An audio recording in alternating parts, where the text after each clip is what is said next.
Alright guys, we're wrapping up my reviews of the Superman Batman Public Enemies figures. Before we actually get to the Collect and Connect Brimstone, the last figure we're going to be looking at is Black Lightning.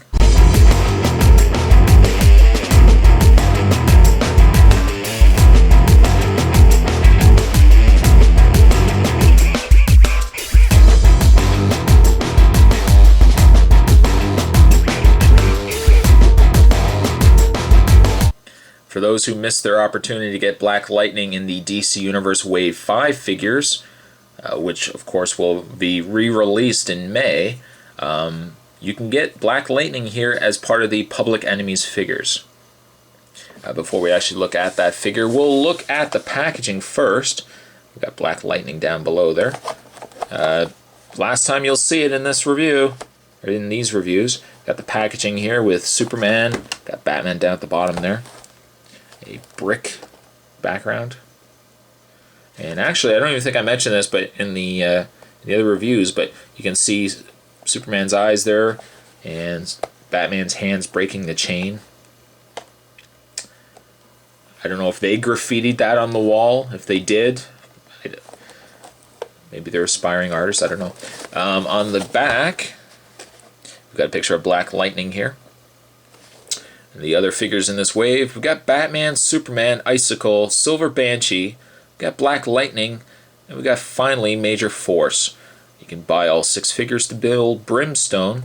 And for those that may not have watched my first review of these figures, first of all, shame on you when I did the Batman, but I'll just read this up again, just to give you guys a refresher. It says, President Lex Luthor uses the impending threat of a giant kryptonite asteroid hurtling toward Earth to frame Superman and declare a bounty on the heads of the Man of Steel and Batman. Heroes and villains alike launch a relentless pursuit to bring these public enemies to justice. Invading the onslaught, Superman and Batman must unite to stop the asteroid, save the world, and uncover Luthor's devious plot. I won't tell you what happens, but you'll have to watch the movie. So there you go. There's packaging. There is packaging on Black Lightning. What we'll do is we'll get this opened up. We'll look at the very last figure of this wave. But stay tuned, guys. There's so much more to come. And finally, before we look at Black Lightning here, the very last piece to Brimstone, Black Lightning comes with the arm. The arm of Brimstone.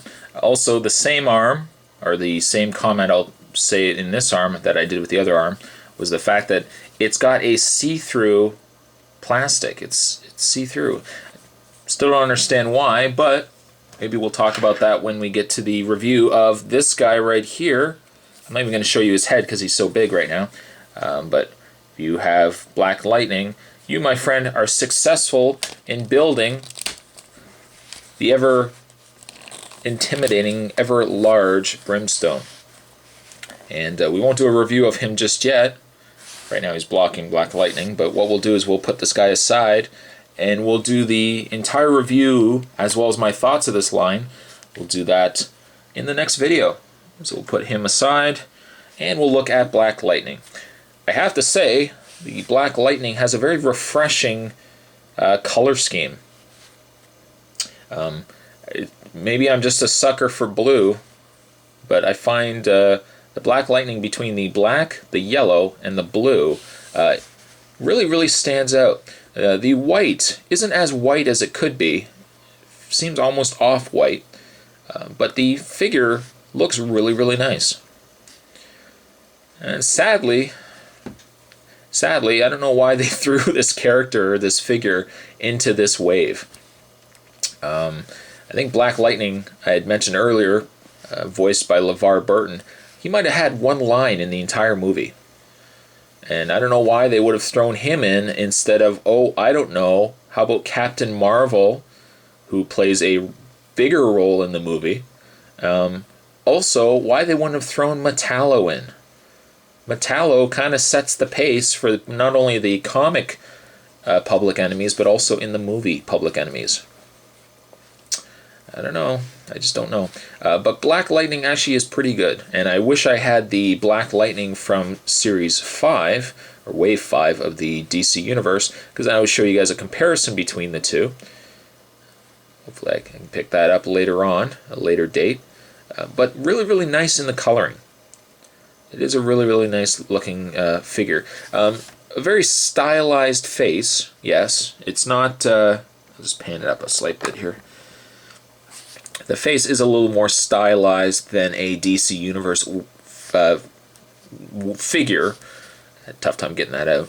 A little more stylized in the face, so perhaps putting him with other DC Universe figures, he might stand out a bit just because of the way he's sculpted. But a nice looking sculpt. And these figures had, I believe, an exclusive sculpt, at least in the upper torso section, than the DC Universe figures. So by comparison, Black Lightning here, for example, will look, I think, a little more muscular, a little more ripped than the other figures as well. But I do like the sculpt on the figures. The face is pretty good. The mask has a whiter area around the eyebrow and then around the side here, and then he's got a more of an off-white around the eye area. But the figure works really well. It definitely works very well. Comes with a display stand, Superman, Batman, Public Enemies, which we've seen already several times. And if you're the type that would group your figures by series, or if you would group them by DC Universe, you could put this figure with the DC Universe, or you could certainly put them all, as I knock them over, you could put them all on their display stands and just have all the DC Public Enemies figures together. And for that reason, the display stands work really well because they personalize the figures that you have. I'll just put that aside. In the way of his articulation, Black Lightning has a ball-jointed head, which seems to be an ongoing trend that I can't get the head to move up and down all that well on these figures. But you can certainly move the head left to right, no problem. The shoulder, you can move in and out, back and forth, rotate the bicep, you bend the elbow, you rotate the wrist. Mid-torso crunch, you can bend at the mid-torso, rotate at the waist, you can bend the leg in and out, back and forth, rotate the thigh, bend the knee, and you can bend at the ankle. Standard articulation, so if you have DC Universe figures, you certainly know the articulation that they all have, very standard. But a nice figure. Yes, he doesn't have a lot of screen time in the movie, but the figure actually is really nice. It's not necessarily one of my favorites from this line, but I would say it's worth picking up. And actually, it's a nice reward, I think, for having picked up the entire wave and being maybe a little disappointed with the Major Force. I think the Black Lightning makes up for it. For that reason, I'd give Black Lightning a 6.5, and that wraps up my reviews of Public Enemies. What's next? You know what's next. We got Brimstone coming up. So, hope you guys enjoyed this review. Coming up next is my review of Brimstone. And in the meantime, this was a toy spot on the Public Enemies Black Lightning. Hope you guys enjoyed it. And I'll see you guys for Brimstone. Later.